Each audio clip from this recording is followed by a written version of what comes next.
Welcome to സീബൽ English. ഇന്ന് നമ്മൾ നോക്കാൻ പോകുന്നത് കൺഫ്യൂഷൻ വരുന്ന രണ്ട് വേർഡുകളാണ്. ബിറ്റ്വീൻ അല്ലെങ്കിൽ എമങ്.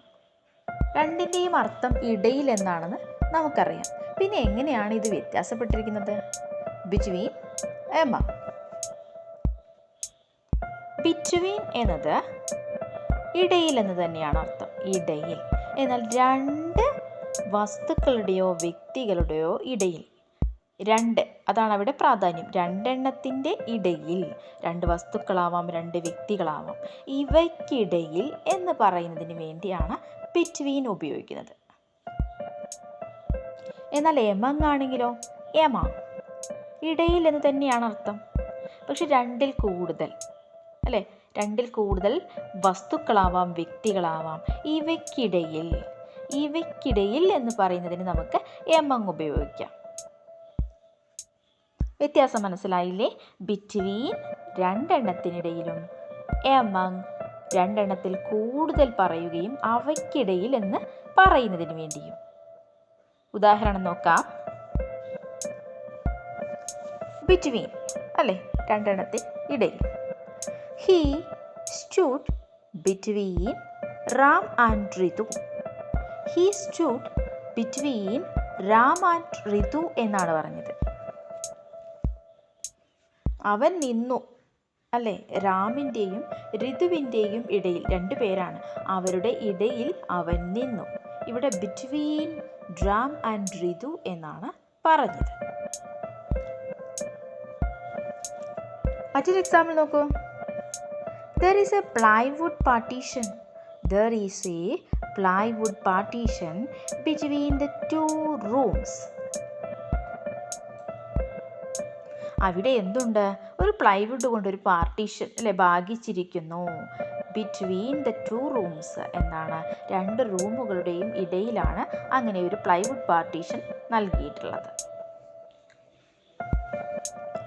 പിന്നീടോ മറ്റൊരു ഉദാഹരണമാണ് my shop is between bank and school. അല്ലേ? ലൊക്കേഷനൊക്കെ പറഞ്ഞു കൊടുക്കാറുണ്ട് നമ്മൾ.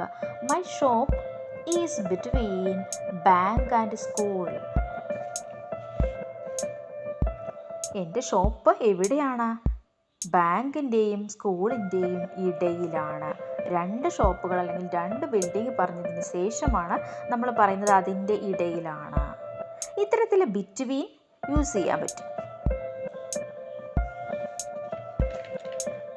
എമങ് ആണെങ്കിലോ, രണ്ടിൽ കൂടുതൽ, അല്ലേ? Choose one from among these.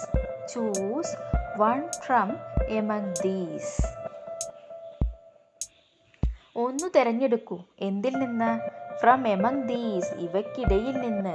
ഒരുപാട് സാധനങ്ങൾ കാണിച്ചതിന് ശേഷമാണ് നമ്മൾ പറയുന്നത്, അല്ലേ? ഇതിൽ നിന്നും ഒന്ന് തിരഞ്ഞെടുക്കൂ. Share this mango among the four girls.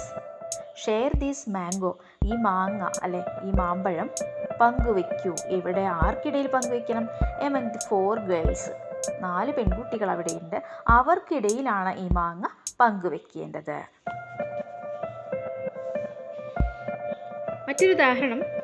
The secret was spread among the crowd. The secret, അല്ലേ, രഹസ്യം എന്തായി? Was spread. സ്പ്രെഡ് എന്ന് വെച്ചാൽ വ്യാപിച്ചു, വ്യാപിച്ചിട്ടുണ്ടായിരുന്നു, അല്ലേ? Was spread among the crowd എന്നാണ് പറഞ്ഞത്. ക്രൗഡ്, അല്ലേ, ആൾക്കൂട്ടം, ജനക്കൂട്ടം. അവർക്കിടയിൽ, രണ്ടിൽ കൂടുതൽ ആളുകളെയാണ് പറയുന്നത്, അല്ലേ? ജനങ്ങൾക്കിടയിൽ ആ ഒരു സീക്രട്ട് പടർന്നു അല്ലെങ്കിൽ പരന്നിട്ടുണ്ടായിരുന്നു. ഇത്തരത്തിലാണ് ബിറ്റ്വീനും എമങ്ങും ഉപയോഗിക്കേണ്ടത്. ഓക്കെ, ഈ ഒരു വീഡിയോ നിങ്ങൾക്ക് ഉപകാരപ്രദമായാൽ തീർച്ചയായും എന്നെ സപ്പോർട്ട് ചെയ്യാൻ മറക്കല്ലേ.